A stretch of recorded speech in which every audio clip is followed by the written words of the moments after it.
미성년자 성매매 의혹으로 조사받던 법무장관 지명자가 자진 사퇴한 뒤 트럼프 당선인은 플로리다주 법무장관 출신의 로비스트를 그 자리에 낙점했습니다. 사퇴한 맥 게이츠 지명자로 충격받았던 공화당은 크게 안심합니다.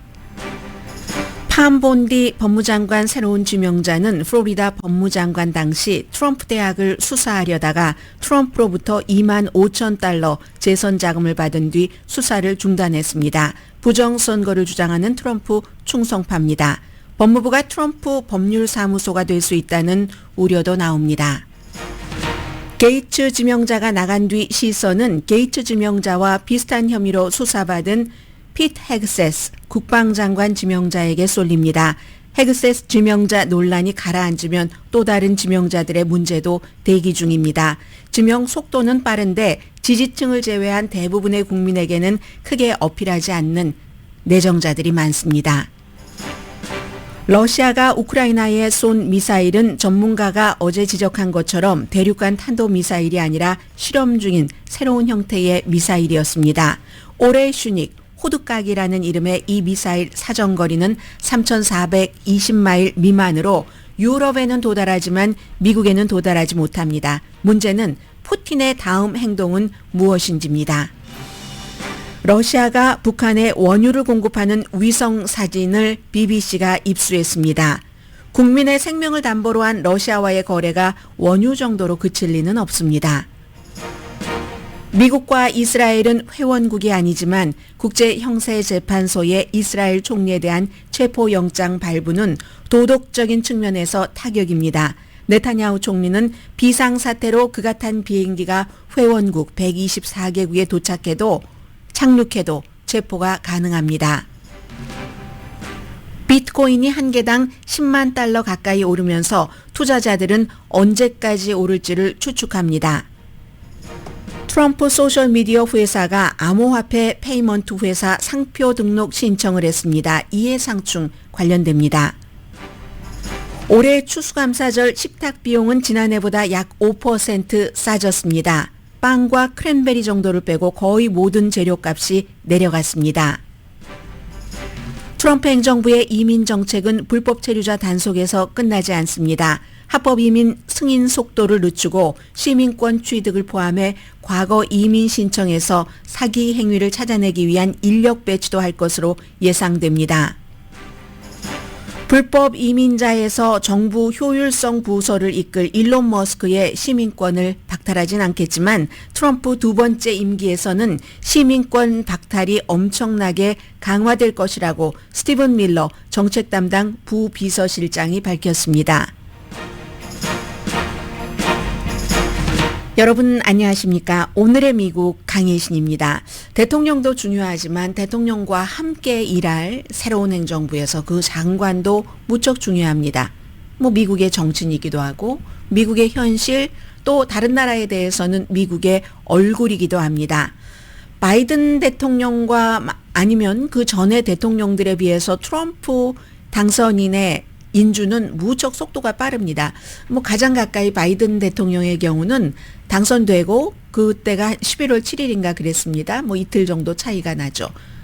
이맘때 올 때까지 단 한 명의 지명자도 내지 못했습니다. 그러나 지금 트럼프 당선인은 거의 20명, 그 가운데는 중요한 자리지만 상원의 인주는 받지 않아도 되는 그런 20명 조금 넘을 것 같습니다. 그 정도의 인물들을 지명하고 내정을 했는데 속도는 빠른데 이게 이제 보통 때 같으면 저런 사람이 저런 자리에 지명될 수가 있어. 다른 문제는 제외하고라도 경험이 없잖아 라는 얘기부터 상상하지 못했던 일들이 지금 이제 트럼프 행정부에서는 차기 행정부 시작되지 않았지만 첫 번째 행정부에서 이미 경험을 했고 두 번째 인수 과정에서도 많이 경험을 합니다. 어제 이 시간에 속보로 전해드렸던 맥 게이츠라는 현재 연방 하원 의원 자리를 며칠 전에 이 법무장관에 지명이 되면서 내놓았고 그 사람이 사퇴를 한 것이 결국은 이제 트럼프 당선인이 아침에 전화를 했다고 하더군요. 표를 다 못 받을 것 같다. 그게 확실해졌다. 하니까 이제 쓸데없이 시간 낭비할 필요는 없죠. 표를 왜 못 받게 됐는가. 한 번이 아니라 미성년자와의 성매매, 미성년자뿐만이 아니라 뭐 매춘부들과 돈을 주고 섹스 파티를, 마약이 섞인 섹스 파티를 한 것은 2017년부터 2020년까지로 지금 나와 있고요. 게다가 대고 어제 그 트럼프 당선인이 전화하기 직전에 CNN 방송에서 미성년자와 성관계를 가진 게 한 번이 아니네. 두 번째가 또 이제 증거가 드러난 겁니다. 그러니까 도저히 어떻게 할 수 없어서 결국은 대통령이 전화를 했고 본인도 새로운 행정부에 짐이 되고 싶지 않다 하면서 사퇴를 했죠. 사퇴를 하고 6시간 만에 대통령이 이제 새로운 지명자를 선택을 했고요. 이 맥 게이츠라는 사람 여드레입니다. 그 여드레 동안의 그 떠오름과 가라앉음은 너무나 그 속도가 대단했었는데 이건 어제 말씀드린 것처럼 많은 사람들이 생각하고 있는 것처럼 아무리 그 미국의 그 대통령 당선자가 입법, 행정, 사법부 3권을 지금 다 가지고 있는 것처럼 보인다 할지라도 그 3권 중에서도 지금 연방 상원에서 몇 명 정도만 대통령이 이건 무리한 거야 라고 얘기하면 대통령 마음대로 다 될 수 없구나 하는 걸 보여준 거죠. 분명하게 리자 머코스키 그리고 또 누구죠?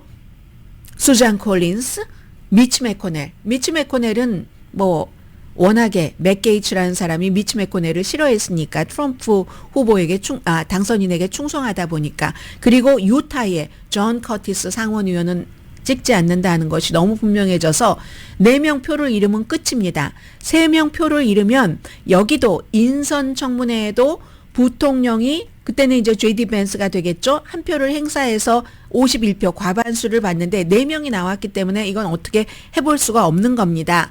그런데 가만히 보면은 여드레 전에 맥 게이츠라는 미성년자 성매매에 대해서 물론 법무부가 여러 이유로 기소하진 않았지만 뭐 여러 증거들이 있고 하는데 그런 것을 알면서도 저런 사람을 지명을 했고 그 지명할 때까지는 설령 몰랐다 할지라도 모를 리가 없죠. 이게 오랫동안 지속됐던 일이니까. 그리고 그런 것들이 증거가 더 드러났어도 이게 후보도 사퇴하지 않았고 또 지명도 철회하지 않다가 결국은 철회를 할 수밖에 없었던 것은 연방상원 공화당 적어도 4명 의원의 힘입니다. 이것보다 아마 한 2명 정도는 더 있었을 것으로 알고 있는데요. 휴회로 임명을 할 수도 있었죠. 당연히 대통령이. 그런데 그러려면 이게 몇 개월 걸리고요. 적어도 뭐 10주일 정도를 휴회를 해야지 되니까 상원과 하원에서 전부. 그게 이제 상원과 하원에서 완벽한 합의를 이룰지도 모르고 그러기에는 자꾸만 이 사람 저 사람을 휴회로 임명하면서 써버릴 수는 없는데 가장 인기가 없고 가장 논란이 있는 미국에서 미성년자와의 성관계가 얼마나 중요한 범죄입니까? 그런데 그런 사람을 더군다나 법무장관? 거기에 휴회 임명하는 것을 쓴다는 것은 너무나 가치가 없는 일일 겁니다. 트럼프 당선인이 뭐 머리가 좀 좋은 사람이에요. 그걸 모르겠어요. 그러니까 결국은 이 사람은 그렇게 쓰지 않기로 버려버린 거죠.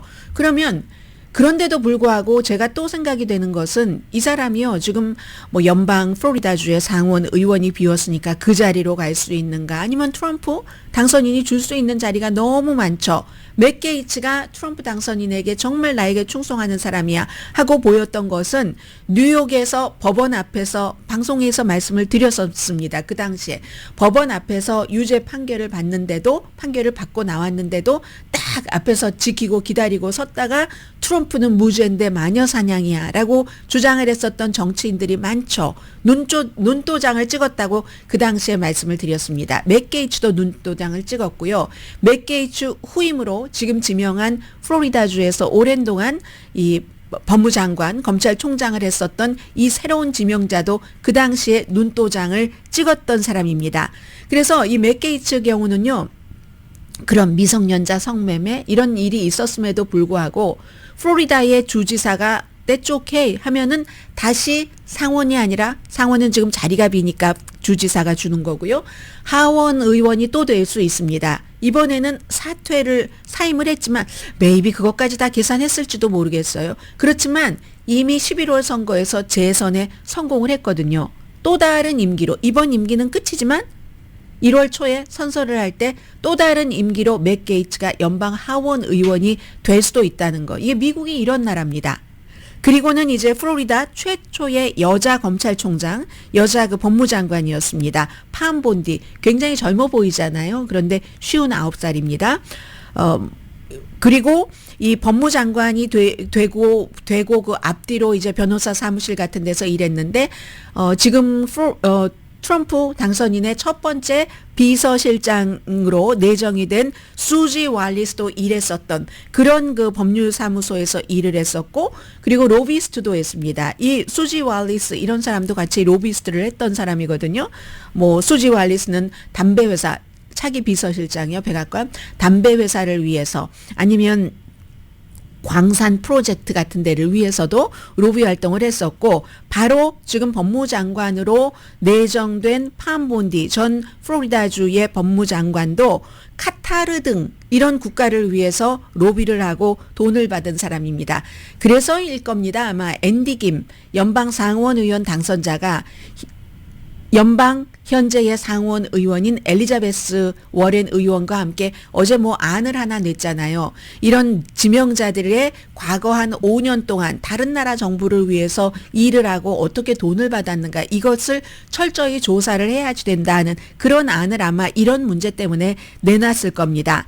그리고 역시 이 팜 본디 법무장관 지명자도 트럼프 탄핵 첫 번째 변호사였고요. 그때 첫 번째 변호사로 나오면서 헌터 바이든이 우크라이나의 에너지 회사와 연관이 있다, 이걸 아주 강력하게 그 부패 의혹으로 이제 그 맞춤형으로 공격을 했었던 사람입니다. 그리고 트럼프의 전 측근들이 설립한 보수적인 띵크탱크 아메리카 포스트 팔러시 인스티튜트의 법적인 그 분야의 책임자입니다. 무엇보다 굉장한 충성파입니다. 트럼프 당선인은 범죄와 싸우는 그 법무부의 목적에 적합한 사람이다. 플로리다주에서 이미 했고 2011년부터 2019년까지 플로리다주의 법무장관, 검찰총장이었네요.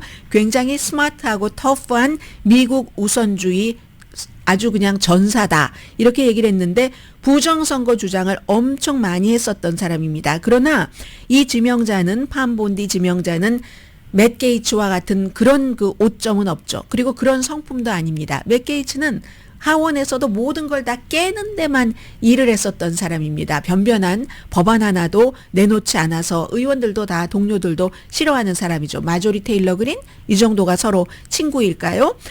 그래서 아무튼 린지 그레이엄은 너무 좋은 지명이다. 팜 본디 완전히 그랜드 슬램이다. 홀인원이다. 슬램덩크다.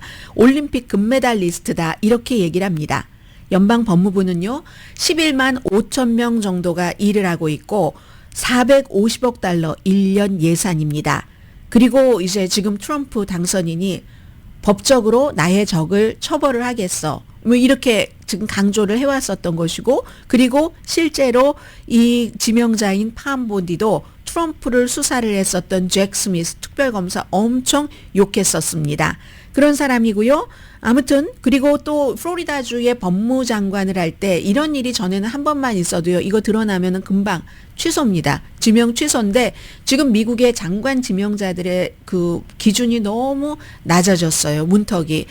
이 사람이 지명자가 플로리다주의 법무장관을 할 때 재선 중이었을 때 캠페인에 그 당시에 이제 트럼프 유니버시티 나중에 뭐 사기 사건으로 엄청나게 그 배상하고 이거 합의하고 끝낸 사건이잖아요. 그걸 이제 막 수사를 하고 준비하고 했었는데 그때 트럼프가 2만 5천 달러의 기부금을 냈습니다. 기부금을 내고 나서 수사 중단했죠.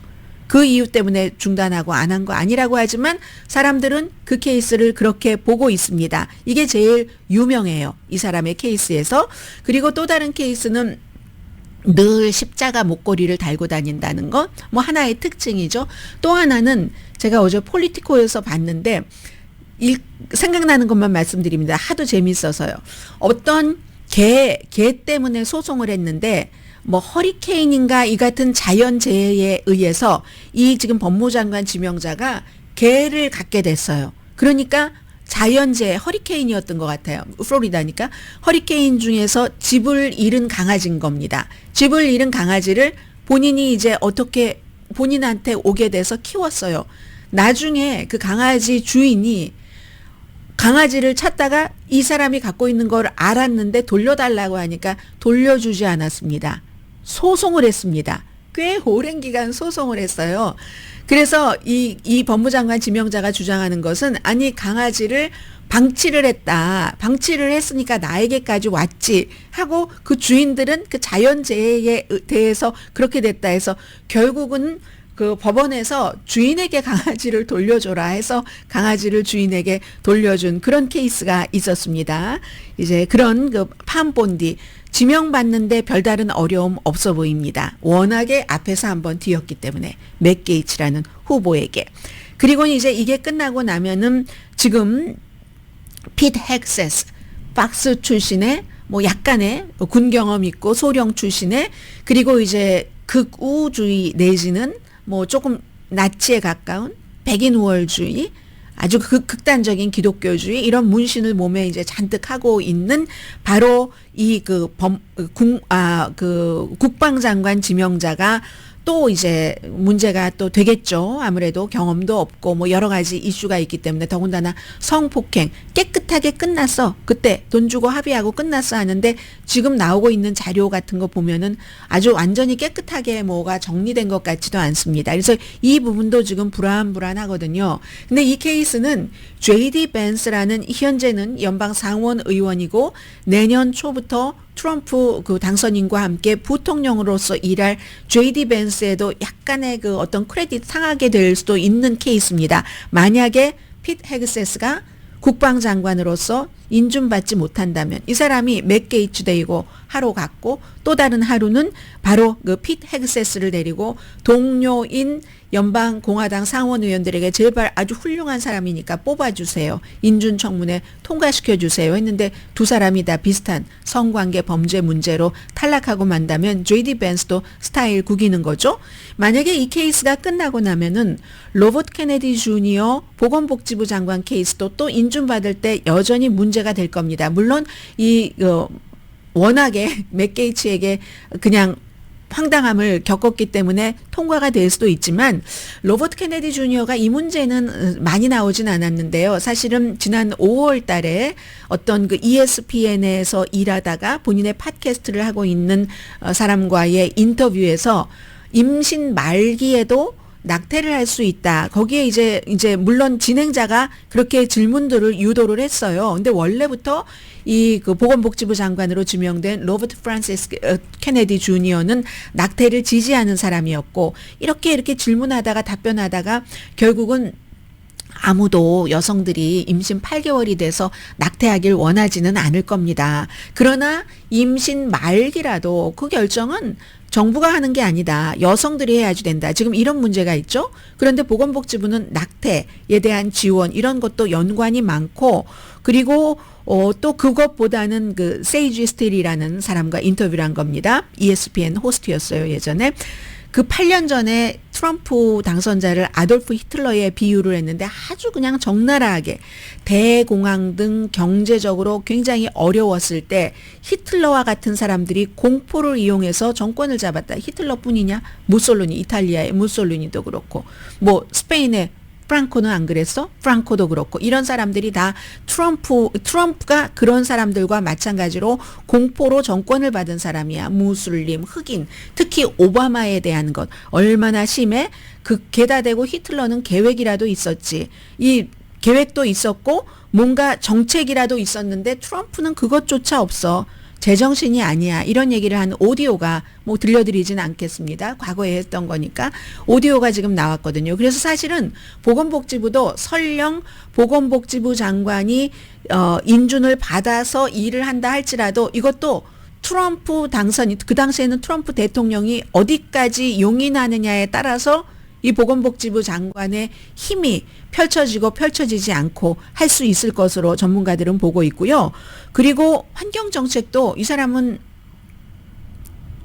트럼프의 그 어떠한 환경에 대한 생각은 오염에서부터 시작한다. 너무 친기업적이고 그 번영을 오염으로부터 말하자면 뭐 화석 연료 이런 거 얘기하는 거잖아요. 친환경 변호사였으니까 그런 거. 그래서 완전히 트럼프의 임기 첫 번째의 그 환경보호청장 그 사람에 대해서는 뭐 묵시록에 나오는 뭐 4인 가운데 한 명이다라고 얘기를 했거든요. 이번에도 환경보호청장이 기후변화를 부정하는 그런 사람입니다. 그리고 이제 털시 게벌드도 역시 니키 헤일리라는 공화당의 사람, 트럼프와 같이 예비선거에서 겨뤘던 사람도 러시아라든가 이 뭐 바사드 알 아사드 시리아의 독재자에 대해서 이 털시 게벌드가 가깝게 있고 발언하고 음모론을 퍼뜨리고 이런 것을 니키 헤일리가 영리하잖아요. 너무 쉽게 심플하게 이제 팟캐스트에 나와서 설명을 해주는데 이런 사람이 어떻게 국가정보국을 이끈다고 그 얘기를 들으면 설득될 만할 정도로 그럴 정도거든요. 그래서 이 많은 중요한 인물들이 전부 아마 인준청문회에서 예를 들어 공화당이 다수당이니까 통과가 된다 할지라도 굉장히 그 좀 껄끄러움, 어려움 같은 것은 겪는다고 할까요? 그래서 이제 당선된 지 3주일이 되지 않는데 이런 때는 이제 보통 당선인에 대해서 미국에서 무엇을 보냐면 여러 가지 문제가 없는 그 지명자는 없습니다. 다 100% 신이 아니니까 이쪽에서 좋아하면 이쪽에서 싫어하고 문제는 있지만 지금 이제 트럼프 트럼프 당선인의 인준을 비난하기 위해서가 아니라 미국에 나아가는 방향 때문에 이제 보도를 해드리는 거죠. 그런데 3주일도 안 돼서 모든 후보들이 예를 들어 교육부 장관이 어떻게 어린이의 성폭행, 성학대를 눈 감아주고 누군가가 이제 그 자신의 사업에 필요하니까 그래서 소송당한 사람을 어떻게 교육부 장관에 지명을 할 수 있는가 이런 모든 것들은요. 과거 같으면 대통령 당선자의 사람을 선택하는 판단력에 대단한 문제가 있다 하면서 그 자체가 굉장히 문제가 됩니다. 그런데 지금은 그런 게 없어요. Maybe 트럼프 당선인이 이번에 맥 게이츠 이 같은 데서 뭐 교훈을 얻었을지는 모르겠습니다만은 아무튼 굉장히 부조리한 그런 면이 많고 이 같은 그 부조리함이 국가를 어떤 정신적으로 쇠퇴시키는 것은 맞습니다. 그러나 뭐 맥 게이츠나 국방장관 지명자 같은 사람, 최고의 법집행기구와 최고의 국방 그 기구의 그런 뭐 성적인 범죄 문제가 있는 사람을 지명한다는 것 자체가 그리고 어떤 사람은 이런 얘기도 해요. 로버트 케네디 주니어와 같은 괴짜이기도 하잖아요. 그런 괴짜 의료 경험 없고 의료 학위조차도 없고 하는 그런 괴짜에게 보건복지부 장관을 맡기는 우주는 이 세상에 없다. 우주에 어느 나라도 그런 나라는 없다. 어느 나라도 국방장관 또 법무장관에 그런 사람을 지명하는 그런 그 우주 하늘 아래 그런 국가는 없다. 이런 얘기를 하는데 이게 이제 많은 유권자들이 달걀값 때문에 달걀값이 싸지기를 바라면서 이제 트럼프 당선자를 선택을 했고 트럼프 당선자 자체도 굉장히 유니크하고 지금 마음속에 이제 보복을 하겠다 하면서 충성하는 사람들을 심고 있는 것이기 때문에 그런 달걀값 때문에 경제가 그럼 민주당이 좀 잘하지 그랬어. 그런 것을 충분히 이해할 만하죠.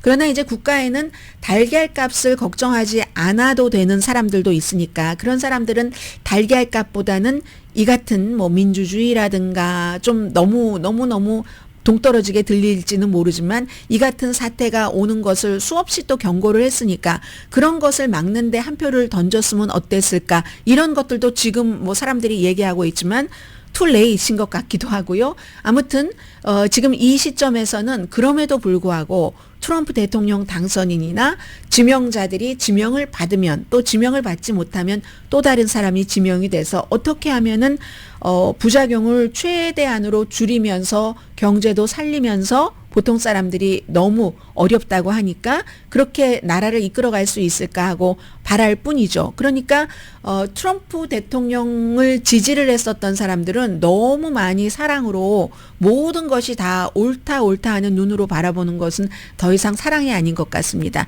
트럼프 당선인조차도 맥 게이츠에게 전화 걸어서 결국 그만두라고 하니까 그만둔 거잖아요. 사랑은 때로 차가운 얘기까지 같이 해주는 것. 잠시 뒤에 뭐 이건 세계사적인 문제이긴 하지만 세계의 안전 문제이기도 하고 또 재밌게 들으면 재밌기도 합니다. 러시아 문제요. 잠시 뒤에 뭐 이스라엘 문제도 마찬가지죠. 저는 오늘 아침에 재밌게 준비를 했거든요. 잠시 뒤에 뵙겠습니다.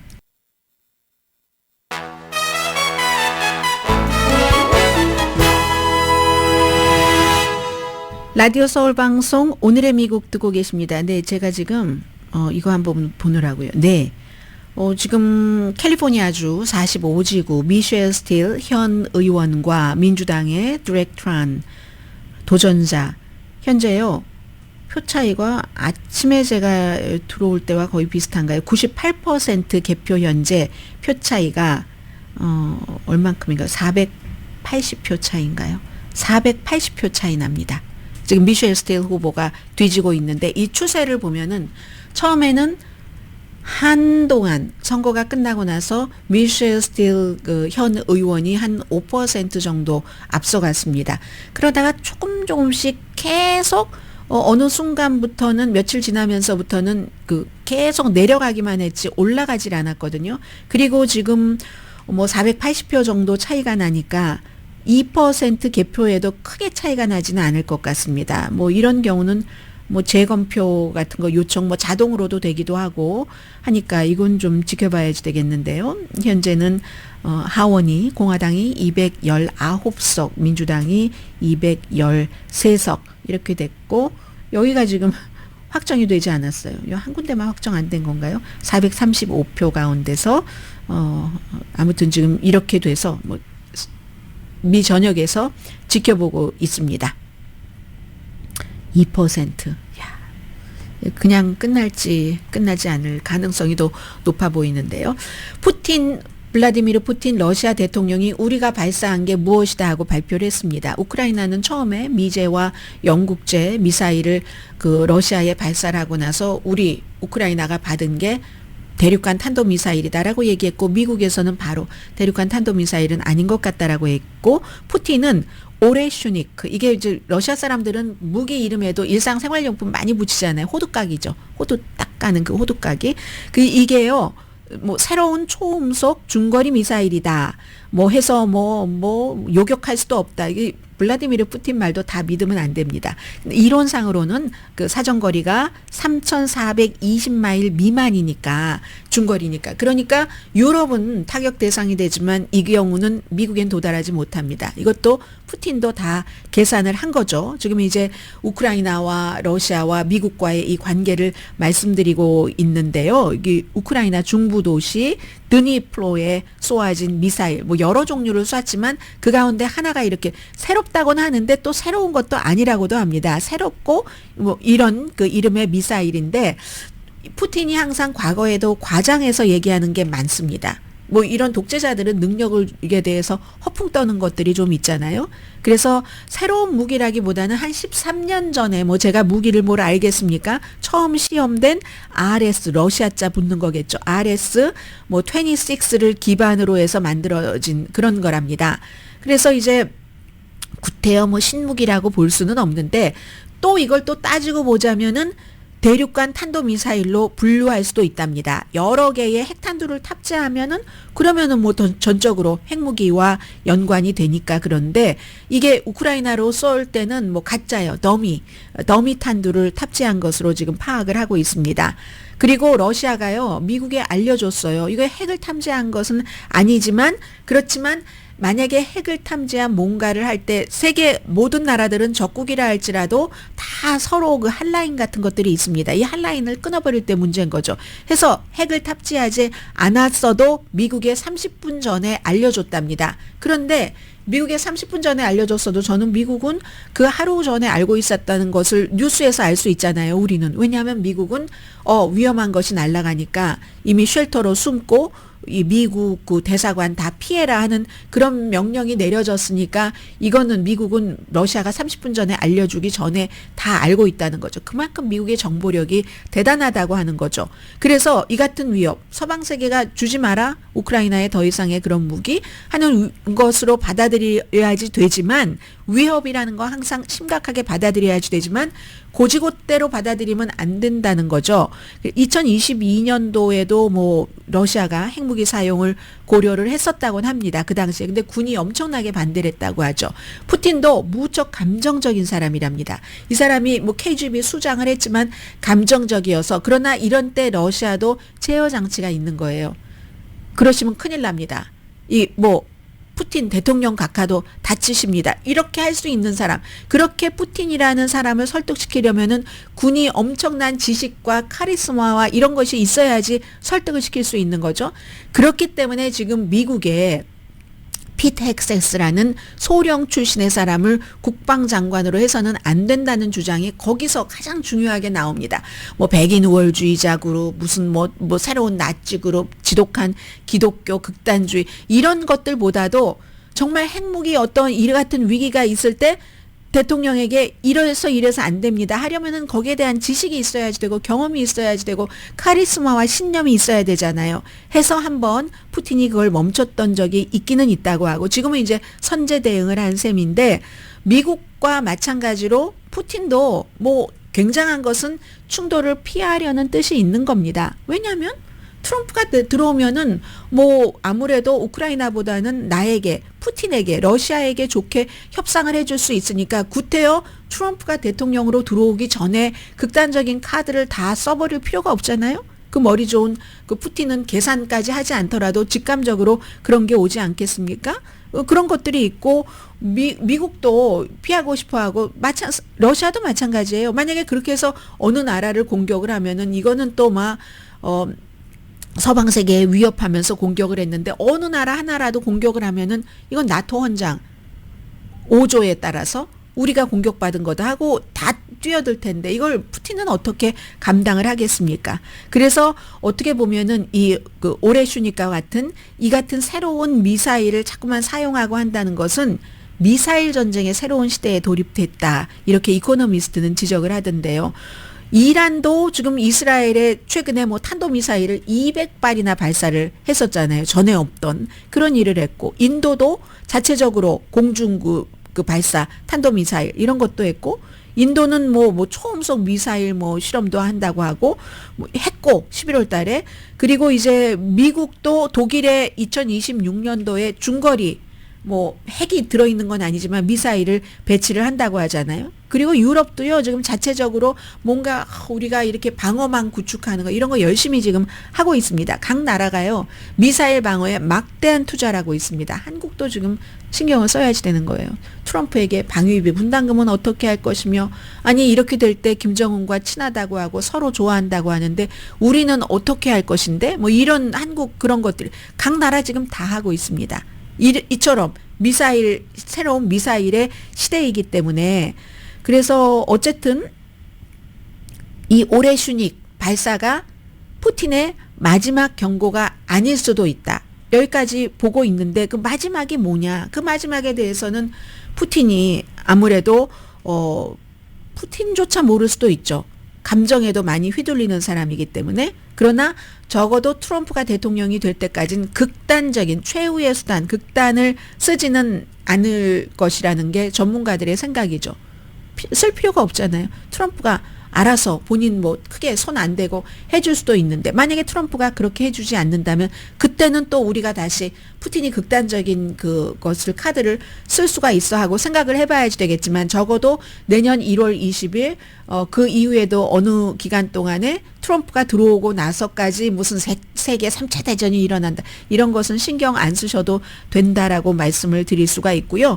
그리고 러시아가 북한에 오일을 공급하는 위성 사진이, 이거 러시아가 공개했다고도 하고, 영국의 비영리 그룹인 오픈소스, 여기서 위성 이미지를 다 분석을 했는데, 그래서 BBC 방송에 아주 자세히 나왔는데, 보니까 사진으로 보니까 저처럼 전혀 그쪽에 문외 아닌 사람들이 봐도요, 딱 북한에서 러시아 쪽으로 어떤 배가 들어가요.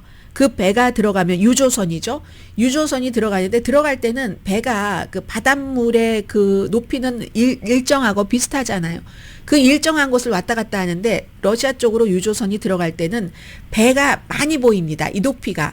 그런데 러시아에서 이 유조선이 나올 때는요, 배가 물에 많이 가라앉아 있어요. 그러니까 이제 무게가 있으니까 배의 무게가 눌려져서 이렇게 해서 그게 한 두 척 이상의 북한 유조선이 지난 8개월 동안 43차례 러시아 극동의 그 오일 터미널에 도착하고 나가고 해서 100만 배럴 오일 정도를 북한으로 가져간 것으로 계산을 이렇게 추정을 하는 겁니다.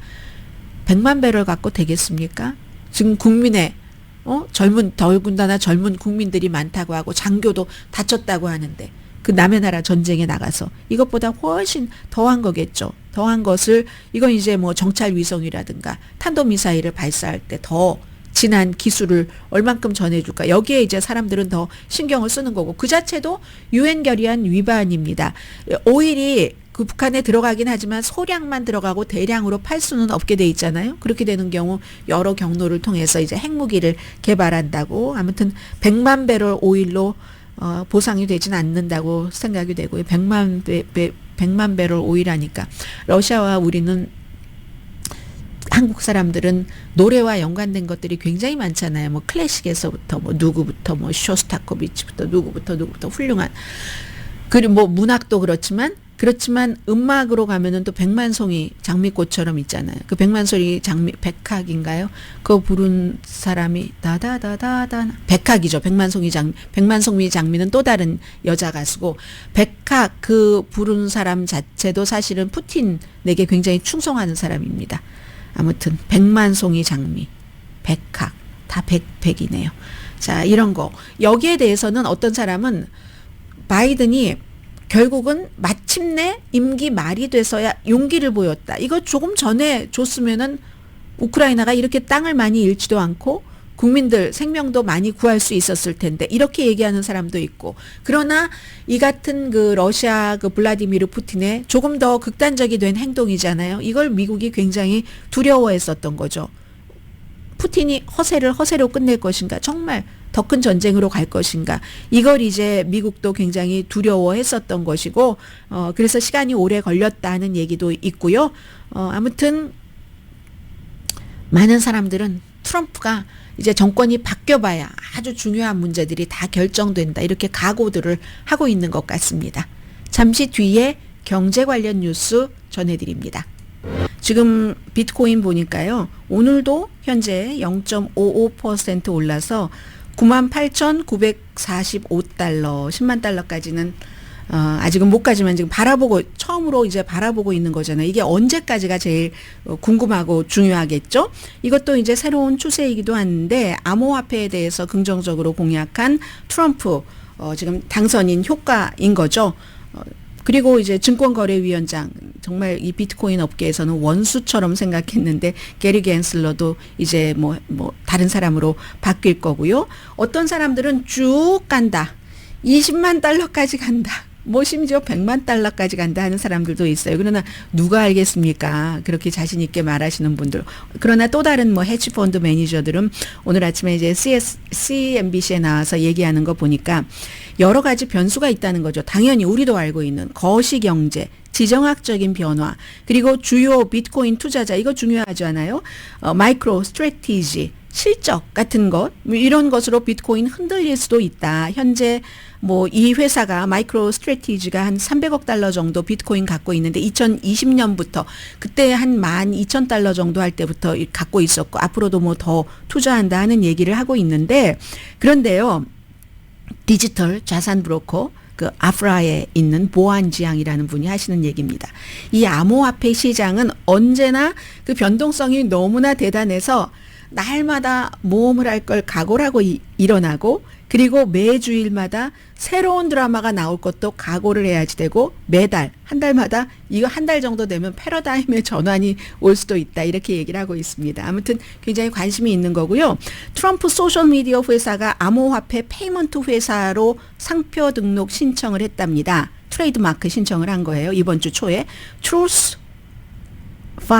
Financial이라는 뜻인가요? FI 이런 상표 출원 신청을 했는데 뭐 암호화폐 결제 처리 그 플랫폼이랍니다. 그리고 며칠 전에는 파이낸셜 타임즈는 암호화폐 거래소 그 벡트를 인수 협상하는 것을 지금 고려하고 있다는데 이거 말이 상당히 맞을 수 있을 것 같은 게 왜냐하면 그냥 상식으로 볼 때 이 그 트럼프의 소셜 미디어 회사가 지금 뭐 엄청난 가치가 됐지만 또 이 회사 또 묘한 게 비트코인은 올라도 별로 오르지 않았습니다. 트럼프 당선된 이후에 결국은.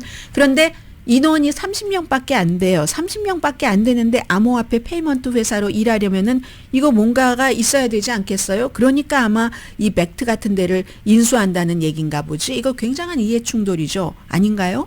이 비트코인을 사기라고 했다가 누군가 비트코인을 투자가가 본인에게 엄청난 정치연금을 주고 갑자기 비트코인의 찬양자로 돌아가서 미국을 비트코인의 수도로 만들겠다고 하고 규제를 완화할 것을 공약을 했었고 그런데 이 트럼프 그 소셜미디어 회사가 트럼프라는 당선인이 53% 지분을 갖고 있고 장남도 그 이사회의 이사고 그리고 직원들 뭐 그 간부들도 트럼프 충성파인데 그래서 또 암호화폐 뭐 결제 플랫폼까지 만든다고? 뭐 이게 이상하잖아요. 그리고 블룸버그 뉴스는 백악관의 암호화폐 정책만을 전담하는 부서와 부서장을 지금 고려하고 있다고 합니다. 아무튼 이러니까 이제 암호화폐가 비트코인이 주가가 상승할 수밖에 없는 거죠. 그리고 또 있어요. 대통령. 자체 그 암호화폐 그 사업도 하잖아요. 월드 리버티 파이낸셜인가요? 아들들이 하는 그런 거. 그래서 이제 이거는 한국 분들이 관심이 있으실 것 같고, 지금 유튜브에 말씀하시는 거 보니까 정말 서민들로서는 월마트만 가도 이 식료품비가 너무 비싸요. 저도 마찬가지예요. 제가 굉장히 좋아하는 누룽지가 있는데요. 그 누룽지도 값이 올랐고요. 보니까 또 뭐도 올라서 깜짝 놀라고, 그리고 왜 예를 들어, 그래서, 그러니까 세일할 때 아니면은 세일할 때 이렇게 잔뜩 사둬야지 되는 것들이 있잖아요. 뭐 우동 같은 것도 그렇고 아니면 무슨 뭐 골뱅이 같은 것도 그렇고 세일할 때 아니면 못 삽니다. 비싸서. 그런데요. 미국 사람들이 이제 땡스기빙 데이가 다음 주 목요일인데 10명의 일반적으로 10명의 저녁 식사 비용을 $58밖에 안 하나요? $58라고 지금 나와 있거든요. 오늘 악시오스 보도입니다. 지난해보다 5%가 줄어들었답니다. 그러나 팬데믹 이전과 생각하면 2019년보다는 20%가 올라간 거요. 이래서 다 우리가 인플레이션 하는 건데 농업협회가 발표를 한 거네요. 수십 년 만에 그래도 이것도 싼 거랍니다. 추수감사절 손님을 초대한 사람 44%가 이거 돈이 많이 들어서 걱정하시고요. 10명 가운데 3명은 손님의 숫자를 줄이고 또 나머지는 또 손님이 좀 뭐 좀 가지고 왔으면 이렇게 바라신답니다. 올해요. 지금 보니까 그 빵은 8% 올랐고 크랜베리가 12%가 올랐는데 나머지는 다 내려갔어요. 포테이토 지난해보다 햄도 그렇고 제일 중요한 칠면조가 어디 갔네요. 칠면조가 6% 내려갔네요. 가격이. 그리고 뭐 당근도 그렇고 호박 뭐 이런 모든 것들 베지터블도 그렇고 또 스토핑은 올라갔네요. 4% 정도. 아니 8% 정도. 펌킨 파이 3% 정도 내려갔고 뭐 그래도 비싸다는 얘기세요. 그렇죠? 잠시 뒤에 뵙겠습니다. 추수감사절이 다음 주네요. 라디오 서울 방송 오늘의 미국 듣고 계십니다. 간추려 드리겠습니다. 제가 최근에 이민에 대해서 많이 말씀을 드리는데 이민 그 정책 담당을 하고 있는 담당자가 계속 강조를 합니다. 불법 이민도 불법 이민이지만 합법 가운데서도 여러 가지를 단속을 하겠다. 이게 트럼프 행정부 1기에도 단속을 했고 실제로 뭐 시민권을 박탈하는 이런 절차 소송에 들어가기도 했거든요. 여러 가지를 기본적으로 이제 합법 이민도 늦추고 줄이고 해서 결국은 뭐 어떤 분이 오늘 더 힐에 글을 쓰신 분인데 사랑하는 사람을 같이 만나고자 하는 많은 미국 사람들 실망하게 될 거고 또 고용주들도 실망을 할 테고 미국 소비자들도 원하는 그런 그 서비스를 받지 못하고 하는 게 뭐 경제적인 문제도 문제지만 이 불법 체류자뿐만이 아니라 합법적인 것도 굉장히 뭐 예를 들어 학생 비자로 불법으로 일한 그 혐의를 받고 이렇게 돼서 뭐 시민권을 뭐 예를 들어 취득을 했다 뭐 이런 등등의 얘기 그런 얘기들을 지금 많이 하고 있다는 거 전해드리고요. 그리고 네타냐후와 전 국방장관 그 요아브 갈란트가 다른 나라로 만약에 여행을 간다면 미국같이 그 로마 서명에 하지 않은 그런 나라로 가면은 국제 형사재판소에서 가자 지구의 전쟁에서 잘못했다 해서 체포영장을 발부했기 때문에 비행기가 고장이 나서 다른 나라 이 회원국에 착륙을 하면 그 회원국은 체포를 하든지 하지 않든지 유럽에서는 체포한다고 하는 국가들도 있고 말 못하는 국가들도 있고 무슨 푸틴에 대해서도 이런 결정이 내려졌을 때 러시아의 오일 같은 거 많이 의존하는 몽골은 오히려 푸틴을 직사 대접을 하기도 하고 뭐 그런 일은 있었지만 세계도 굉장히 어수선해집니다. 10시에 브라보 마이 라이프 방송됩니다. 왜 유엔 기후변화 협약 그 당사국 총회 그 COP29이 이번에 아제르바이잔에서 열렸잖아요. 사람들은 뭐라고 얘기하든 이 사람들은 오일을 너무 좋아해서 오일에서 목욕하는 그런 마사지도 한답니다. 강혜신이었습니다.